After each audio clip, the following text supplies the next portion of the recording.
लचके कमरिया जैसे बांस के कोई निया मान ले बुका हो।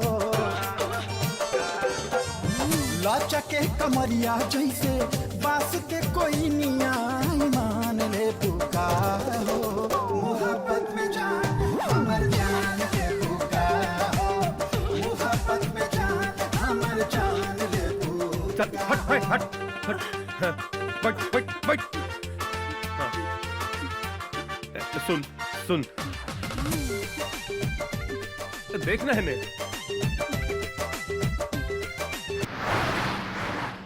देख देख देख देख देख देख देख देख कितना पैसा बा। सब पैसा तोड़ सब तोड़ हो जाएगी सब तोड़। बस एक बार प्यार से आई लव यू बोलते। उगल बाटे हो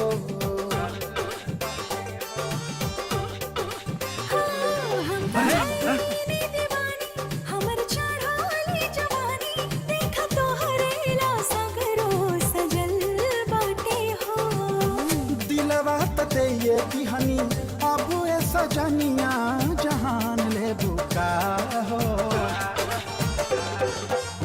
दिलवा त दे ये बिहनी अब ए सजनिया।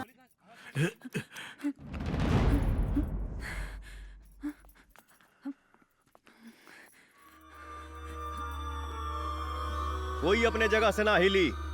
रामपाल। हजूर।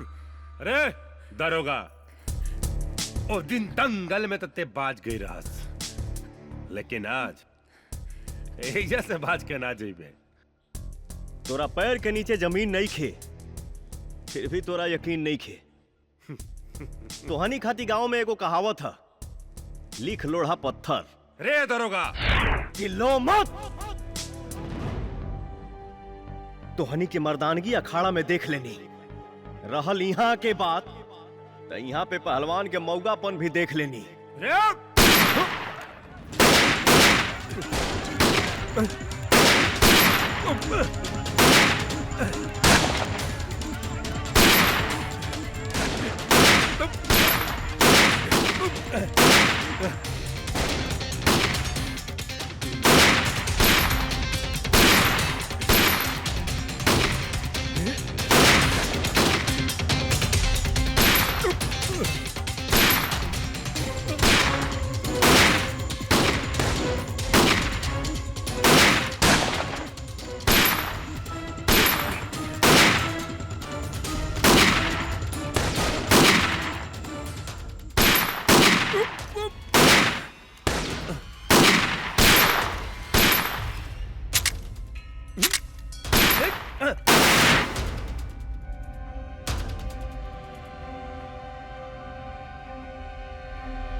मुन्ना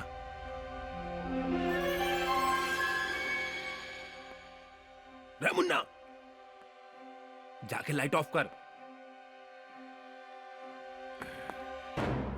ठीक है।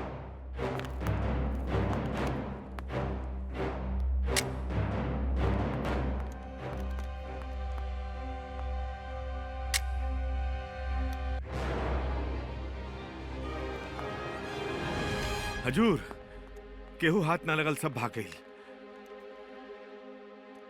ठीक है। हाँ हाँ आई हजूर।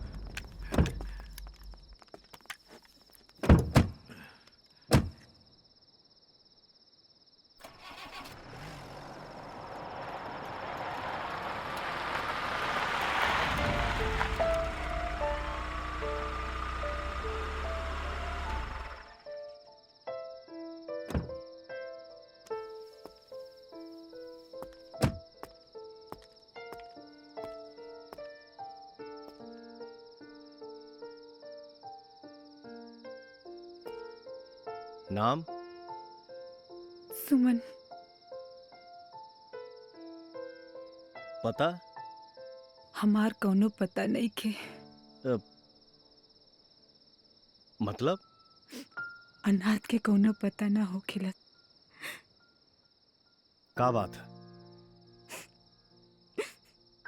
कुछ दिन पहले हम अनाथ हो गई रहनी। अनाथ?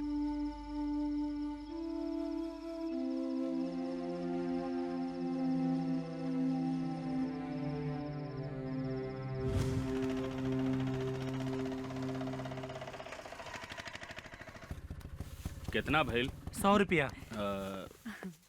ई ल। बाबूजी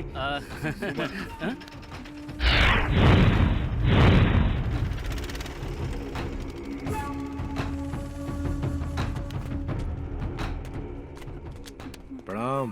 प्रणाम। अरे पहलवान जी आप यहाँ? ये हमार बड़ लड़का बिक्की प्रणाम। बचपने से जौन चीज पे हाथ रख देलस ओके हम दिवा देनी। अब देखी ना राउर बेटिए पे हाथ रख देलस। अब मतलब पसंद कर लेलस तो बस दुगो कपड़ा में के विदा करी। आज से ही हमरा घर के पतो भइल। चल ई चल का चल। कह रहल बानी? इ त सारा सर गुंडागर्दी बा। गुंडा गुंडा कर दिया। ए चाचा ए गुंडा कर दिया का? ए गुंडा कर दिया का रे बाबूजी? ए गुंडा कर दिया का? अच्छा अच्छा कहलू बता देलू। हमरा तो पता ना रहे कि गुंडा गर्दी का हैला। ए बाबूजी ए लेके चली का? चल चल रोक ला अपना बेटा के, ना तो हम पुलिस कंप्लेंट करब। ए छोड़ दे हमरा बेटी के, छोड़ दे। बिटिया के छोड़। खड़ा रहो चुपचाप। चुपचाप से ही जा खड़ा रहो। अरे छोड़ दे हमर पति के। हमरा के छोड़ दे। छोड़ दे हमर पति के।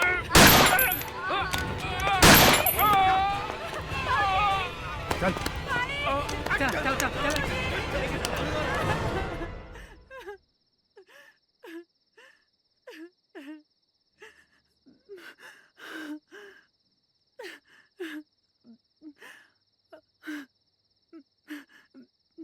एक बात बोली,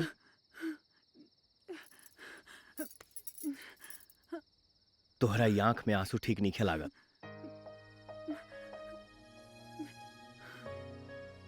आंसू पोंछ ला।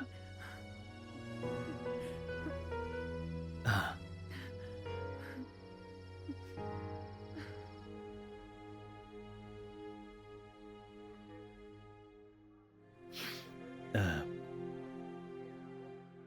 रिपोर्ट दर्ज करावे के हुई। हमार नाम दर्ज करके राहुल तब बदनाम हो जाए साहब। लेकिन हमार नाम तब बदनाम हो जाए ना साहब। सब हमरा के बार वाली ही कहिए ना। सर अगर आप कहीं तो हमरा नजर में एगो घर बा। मालिक लोग बाहर गइल बड़े, ओकर चाबी हमरा लगे बा। सुमन जो है जा सुरक्षित रही है। अब पहलवान के भी हमरा पे कोनो शक ना होई।